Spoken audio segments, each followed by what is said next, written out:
ಓಂ ನಮೋ ಭಗವತೆ ವಾಸುದೇವಾಯ ನಮಃ. ನಮಸ್ಕಾರ ಸ್ನೇಹಿತರೆ, welcome to VRL astro and Ayur 369 YouTube channel. Intelligent talkative ರಾಶಿ ಅಂದರೆ ಮಿಥುನ ರಾಶಿ. ಮಿಥುನ ರಾಶಿ ಪುರುಷರ ಗುಣ ಸ್ವಭಾವಗಳು ಹೇಗಿರುತ್ತೆ, ಇವರ ನೆಗೆಟಿವ್ ಗುಣಗಳೇನು, ಪಾಸಿಟಿವ್ ಗುಣಗಳೇನು, ಇವರ ಲೈಫ್ ಸ್ಟೈಲ್ ಹೇಗಿರುತ್ತೆ, ವೇ ಆಫ್ ಟಾಕಿಂಗ್, ಇವರ ಅದೃಷ್ಟದ ವೃತ್ತಿಗಳು, ಇವರು ಯಾವ ದೇವರನ್ನು ಹೆಚ್ಚು ಆರಾಧನೆ ಮಾಡುವುದರ ಮೂಲಕ ತನ್ನ ಅದೃಷ್ಟವನ್ನು ಹೆಚ್ಚಾಗಿಸಿಕೊಳ್ಳಬಹುದು ಎನ್ನುವಂತಹ ಸಾಕಷ್ಟು ಇಂಟ್ರೆಸ್ಟಿಂಗ್ ವಿಚಾರಗಳ ಬಗ್ಗೆ ಈ ವಿಡಿಯೋದಲ್ಲಿ ತಿಳಿಸ್ಕೊಡ್ಲಿದ್ದೇನೆ. ನೀವು ಮಿಥುನ ರಾಶಿಯ ಪುರುಷರಾಗಿದ್ದರೆ ಅಥವಾ ಸ್ತ್ರೀಯರು ಯಾರಾದರೂ ಈ ವಿಡಿಯೋವನ್ನು ವೀಕ್ಷಿಸ್ತಾ ಇದ್ದರೆ, ನಿಮ್ಮ ತಂದೆ, ಅಣ್ಣ, ತಮ್ಮ, ಮಗ, ಪತಿ, ಪ್ರೇಮಿ, ಸ್ನೇಹಿತರು ಯಾರಾದರೂ ಮಿಥುನ ರಾಶಿಯವರು ಇದ್ದೇ ಇರ್ತಾರೆ. ಅವರ ಬಗ್ಗೆ ಇನ್ನಷ್ಟು ಹೆಚ್ಚಾಗಿ ಅರ್ಥ ಮಾಡಿಕೊಳ್ಳಲು ಈ ವಿಡಿಯೋವನ್ನು ಸ್ಕಿಪ್ ಮಾಡದೆ ಕೊನೆವರೆಗೂ ನೋಡಿ. ಕಾಲಪುರುಷನ ಕುಂಡಲಿಯಲ್ಲಿ ಮಿಥುನ ರಾಶಿ 3ನೇ ರಾಶಿಯಲ್ಲಿ ಬರುತ್ತದೆ. ಈ ರಾಶಿ ವಾಯುತತ್ವ ರಾಶಿ. ಈ ರಾಶಿಯ ಅಧಿಪತಿ ಬುಧ ಗ್ರಹ. ಮಿಥುನ ರಾಶಿ ದ್ವಿಸ್ವಭಾವ ರಾಶಿ. ಇದು ದ್ವಿಸ್ವಭಾವ ರಾಶಿಯಾದ್ದರಿಂದ ಮಿಥುನ ರಾಶಿಯ ಪುರುಷರು ಕನ್ಫ್ಯೂಷನನ್ನು ಮಾಡ್ಕೊಳ್ತಿರ್ತಾರೆ. ಮನಸ್ಸಿನಿಂದ ಬಹಳ ಒಳ್ಳೆಯವರು, ಆದರೆ ಡಿಸಿಷನ್ ತಗೊಳ್ಳುವಾಗ ಅಥವಾ ಯಾವುದಾದರೂ ಪರ್ಚೇಸ್ ಮಾಡುವಾಗ, ಶಾಪಿಂಗ್ ಮಾಡುವಾಗ, ಇನ್ವೆಸ್ಟ್ಮೆಂಟ್ ಮಾಡುವಾಗ, ಯಾವುದಾದರೂ ಜಾಬ್ ಇಂಟರ್ವ್ಯೂಗೆ ಹೋಗುವಾಗ 2 ಇಂಟರ್ವ್ಯೂ ಬಂದಾಗ ಆ ಇಂಟರ್ವ್ಯೂ ಅಟೆಂಡ್ ಮಾಡಬೇಕಾ ಅಥವಾ ಈ ಇಂಟರ್ವ್ಯೂ ಅಟೆಂಡ್ ಮಾಡಬೇಕಾ, ಅಥವಾ ಇನ್ವೆಸ್ಟ್ಮೆಂಟ್ ವಿಚಾರ ಬಂದಾಗ ಬಹಳ ಡೌಟ್ ಪಡ್ತಾರೆ, ತುಂಬ ಕನ್ಫ್ಯೂಷನ್ ಮಾಡ್ಕೊಳ್ತಾ ಇರ್ತಾರೆ. ಯಾವುದೇ ಕೆಲಸವನ್ನು ಪ್ರಾರಂಭ ಮಾಡುವ ಮೊದಲು ಇದ್ದಂತಹ ಉತ್ಸಾಹ ಆ ಕೆಲಸ ಶುರು ಆದ ಮೇಲೆ, ಅಂದರೆ ಸ್ಟಾರ್ಟ್ ಮಾಡಿದ ನಂತರ ಮೊದಲಿನ ಉತ್ಸಾಹ ಇರೋದಿಲ್ಲ, ಕಡಿಮೆ ಆಗ್ತಾ ಬರುತ್ತೆ. ತುಂಬ ಎನರ್ಜೆಟಿಕ್ ಮತ್ತು ಎಂಥೋಸಿಯಾಸ್ಟಿಕ್ ಆಗಿ ಇರ್ತಾರೆ ಕೆಲಸ ಪ್ರಾರಂಭ ಮಾಡುವ ಮೊದಲು. ಆದರೆ ಆ ಕೆಲಸವನ್ನು ಪ್ರಾರಂಭ ಮಾಡಿದ ನಂತರ ಅವರ ಎನರ್ಜಿ ಬಹಳ ಡೌನ್ ಆಗ್ತಾ ಬರುತ್ತೆ. ಇನ್ನೊಂದು ಗುಣ ಏನಂದರೆ, ಇವರು ಬಹಳ ಬೇಗ ಬೇರೆಯವರನ್ನು ಬಹಳ ಬೇಗ ಜಡ್ಜ್ ಮಾಡ್ತಾರೆ. ಅವರು ಹಾಗೆ ಹೀಗೆ ಬೇರೆಯವರ ಬಗ್ಗೆ ಪ್ರಿಡಿಕ್ಟ್ ಮಾಡ್ತಾ ಇರ್ತಾರೆ. ಅವರು ಬಹಳ ಕೋಪ ಮಾಡ್ಕೊಳ್ತಾರೆ. ಇವರು ಬಹಳ ಸೈಲೆಂಟ್ ಆಗಿದ್ದಾರೆ, ಅವರು ತುಂಬ ಸೆನ್ಸಿಟಿವ್ ಆಗಿದ್ದಾರೆ, ಇವರು ತುಂಬ ಸೆಲ್ಫಿಶ್, ಇವರ ಡ್ರೆಸ್ಸಿಂಗ್ ಸ್ಟೈಲ್ ಹೀಗಿದೆ ಹಾಗಿದೆ, ಈ ರೀತಿ ಜನರನ್ನು ಬಹಳ ಬೇಗ ಜಡ್ಜ್ ಮಾಡುವಂತಹ ಗುಣ ಇವರಲ್ಲಿ ಕಾಣಬಹುದು.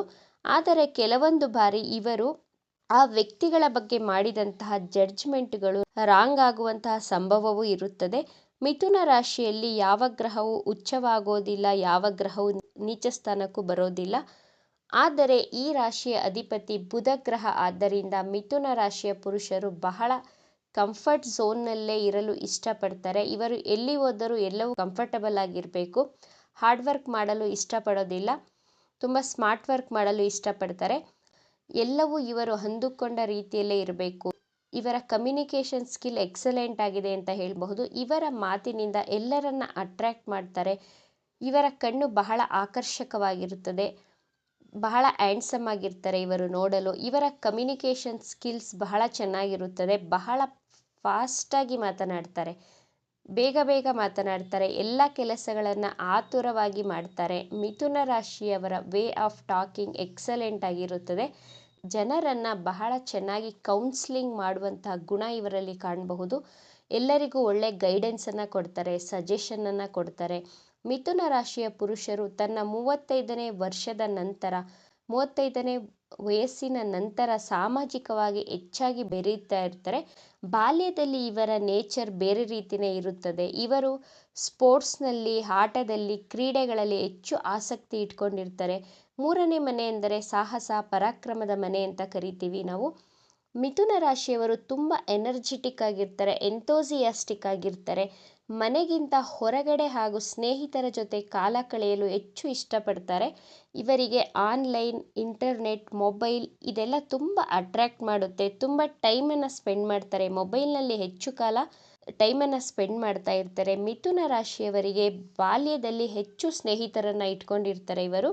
ಆದರೆ ಇವರು ದೊಡ್ಡವರಾದಂತೆ ಕಾಲಕ್ರಮೇಣ ಇವರ ಸ್ನೇಹಿತರ ಸಂಖ್ಯೆ ಕಡಿಮೆ ಆಗ್ತಾ ಬರುತ್ತದೆ. ಮಿಥುನ ರಾಶಿಯವರು ಒಬ್ಬೊಬ್ಬರೇ ಹಾಡು ಹೇಳ್ತಾರೆ, ಡ್ಯಾನ್ಸ್ ಮಾಡ್ತಾರೆ, ತುಂಬ ಖುಷಿಯಾಗಿರ್ತಾರೆ. ಮಿಥುನ ರಾಶಿಯವರ ಲವ್ ಲೈಫ್ ನೋಡೋದಾದರೆ ಇವರ ಲವ್ ಸಕ್ಸಸ್ ಆಗೋದಿಲ್ಲ. ಯಾಕಂದರೆ ಇವರು ತಾನು ಲವ್ ಮಾಡುವಂತಹ ವ್ಯಕ್ತಿಯ ಬಗ್ಗೆನೂ ತುಂಬ ಜಡ್ಜ್ ಮಾಡ್ತಾರೆ, ಬಹಳ ಅನ್ಸ್ಯಾಟಿಸ್ಫೈಡ್ ಆಗಿರ್ತಾರೆ. ಅನ್ಸ್ಯಾಟಿಸ್ಫ್ಯಾಕ್ಷನ್ ಇವರಲ್ಲಿ ಬಹಳ ಬೇಗ ಉಂಟಾಗುತ್ತದೆ. ಸ್ಯಾಟಿಸ್ಫ್ಯಾಕ್ಷನ್ಗಿಂತ ಅನ್ಸ್ಯಾಟಿಸ್ಫ್ಯಾಕ್ಷನ್ ಆಗಿರ್ತಾರೆ ಇವರು. ಇವರ ಜೀವನದಲ್ಲಿ ಡಿಸಿಷನ್ ತಗೊಳ್ಳುವಾಗ ಕನ್ಫ್ಯೂಷನ್ ಮಾಡ್ಕೊಳ್ತಿರ್ತಾರೆ, ಜನರ ಬಗ್ಗೆ ಗಾಸಿಪ್ ಮಾಡ್ತಾರೆ. ಇದು ನೆಗೆಟಿವ್ ಗುಣ ಆಗಿರುತ್ತೆ. ಒಬ್ಬೊಬ್ಬರೇ ತುಂಬ ಯೋಚನೆ ಮಾಡ್ತಾರೆ. ಆದರೆ ಇವರ ಪಾಸಿಟಿವ್ ಗುಣಗಳು ಯಾವುದು ಅಂತ ನೋಡೋದಾದರೆ, ಮಿಥುನ ರಾಶಿಯ ಪುರುಷರು ಯಾರಿಗೂ ಕೆಟ್ಟದ್ದನ್ನು ಬಯಸೋದಿಲ್ಲ, ಜಗಳ ಗಲಾಟೆ ಮಾಡೋದಕ್ಕೆ ಇಷ್ಟಪಡೋದಿಲ್ಲ, ಯಾರಿಗೂ ಕೆಟ್ಟದ್ದನ್ನು ಮಾಡೋದಿಲ್ಲ.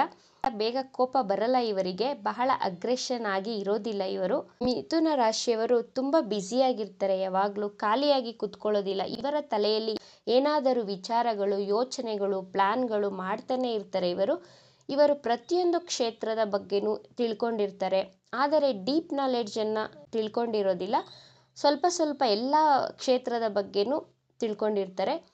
ಈ ರಾಶಿಯ ಪುರುಷರಿಗೆ ಮೂಡ್ ಸ್ವಿಂಗ್ಸ್ ಆಗ್ತಾನೆ ಇರುತ್ತೆ ಆವಾಗವಾಗ. ಇವರು ಮಲ್ಟಿ ಟಾಸ್ಕಿಂಗ್ ಮಾಡುವವರಾಗಿರ್ತಾರೆ. ಏಕಕಾಲದಲ್ಲಿ 2-3 ಕೆಲಸಗಳನ್ನು ಒಟ್ಟೊಟ್ಟಿಗೆ ಮಾಡುವಂಥ ಸಾಮರ್ಥ್ಯ, ಕಲೆ ಉಳ್ಳವರಾಗಿರ್ತಾರೆ. ಆದರೆ ತನ್ನ ಕೆಲಸದಲ್ಲಿ ಬಹಳ ಸ್ಟ್ರೆಸ್ ಮಾಡ್ಕೊಳ್ಳೋದಿಲ್ಲ ಇವರು. ಮಿಥುನ ರಾಶಿ ಪುರುಷರ ಅದೃಷ್ಟದ ವೃತ್ತಿಗಳ ವಿಚಾರಕ್ಕೆ ಬಂದರೆ, ಇವರು ದೈಹಿಕ ಶ್ರಮಕ್ಕಿಂತ ಬುದ್ಧಿಗೆ ಸಂಬಂಧಿಸಿದ ಕೆಲಸಗಳಲ್ಲಿ ಹೆಚ್ಚು ಸಕ್ಸಸ್ಸನ್ನು ಪಡೆಯಬಹುದು. ಕೌನ್ಸಿಲಿಂಗ್ ಮಾಡಬಹುದು, ಅಸ್ಟ್ರಾಲಜಿ ಫೀಲ್ಡಲ್ಲಿ ಸಕ್ಸಸ್ಸನ್ನು ಪಡಿಬಹುದು, tours and travelling field related ಕೆಲಸ ಮಾಡಬಹುದು, ಮಾರ್ಕೆಟಿಂಗ್ ಮತ್ತು ಕಮ್ಯುನಿಕೇಷನ್ ಸ್ಕಿಲ್ಸ್ ಇರುವಂತಹ ಫೀಲ್ಡಲ್ಲಿ ಹೆಚ್ಚು ಸಕ್ಸಸ್ಸನ್ನು ಪಡಿತಾ ಹೋಗ್ಬೋದು ಮಿಥುನ ರಾಶಿಯ ಪುರುಷರು. ಮಿಥುನ ರಾಶಿಯ ಪುರುಷರಿಗೆ ಟ್ರಾವೆಲ್ ಮಾಡೋದು, ಟ್ರಿಪ್ ಹೋಗೋದು ತುಂಬ ಇಷ್ಟಪಡ್ತಾರೆ. ಶಾಪಿಂಗ್ ಮಾಡೋದಕ್ಕೆ ಇಷ್ಟಪಡ್ತಾರೆ. ಮಿಥುನ ರಾಶಿಯವರು ತಮಾಷೆಯಾಗಿ ಮಾತನಾಡ್ತಾ ಇರ್ತಾರೆ. ತನ್ನ ಸುತ್ತಲೂ ಇರುವಂತಹ ವ್ಯಕ್ತಿಗಳನ್ನು, ಜನರನ್ನು ನಗಿಸ್ತಾ ಇರ್ತಾರೆ. ತುಂಬ ಜೋವಿಯಲ್ ಪರ್ಸನ್ ಅಂತಲೇ ಹೇಳ್ಬೋದು. ತುಂಬ ಖುಷಿಯಾಗಿ ಹ್ಯಾಪಿಯಾಗಿ ಲೈಫ್ ಲೀಡ್ ಮಾಡೋದಕ್ಕೆ ಇಷ್ಟಪಡ್ತಾರೆ. ಮಿಥುನ ರಾಶಿಯವರು ಗಣೇಶನನ್ನು ಹೆಚ್ಚಾಗಿ ಆರಾಧನೆ ಮಾಡುವುದರಿಂದ ತನ್ನ ಜೀವನದಲ್ಲಿ ಬರುವಂತಹ ಕಷ್ಟಗಳಿಂದ ಮುಕ್ತಿಯನ್ನು ಪಡೆಯಬಹುದು. ಹೆಚ್ಚು ಗಣೇಶನ ಆರಾಧನೆಯನ್ನು ಮಾಡಬೇಕಾಗುತ್ತೆ ಇವರು.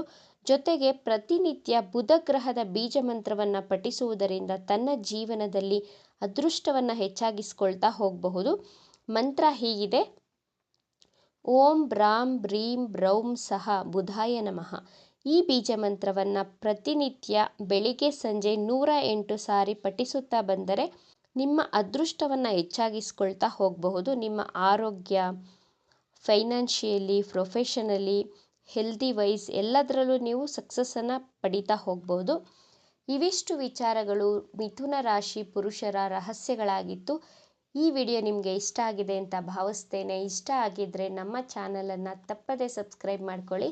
ಈ ವಿಡಿಯೋಗೆ ಒಂದು ಲೈಕ್ ಕೊಡೋದನ್ನು ಮರಿಬೇಡಿ. ಈ ವಿಡಿಯೋವನ್ನು ನಿಮ್ಮ ಫ್ರೆಂಡ್ಸ್ ಆ್ಯಂಡ್ ಫ್ಯಾಮಿಲಿ ಗ್ರೂಪಲ್ಲಿ ಹೆಚ್ಚು ಶೇರ್ ಮಾಡಿ. ನಿಮ್ಮ ಅಭಿಪ್ರಾಯಗಳನ್ನು ತಪ್ಪದೇ ಕಮೆಂಟ್ ಮಾಡಿ. Thank you friends.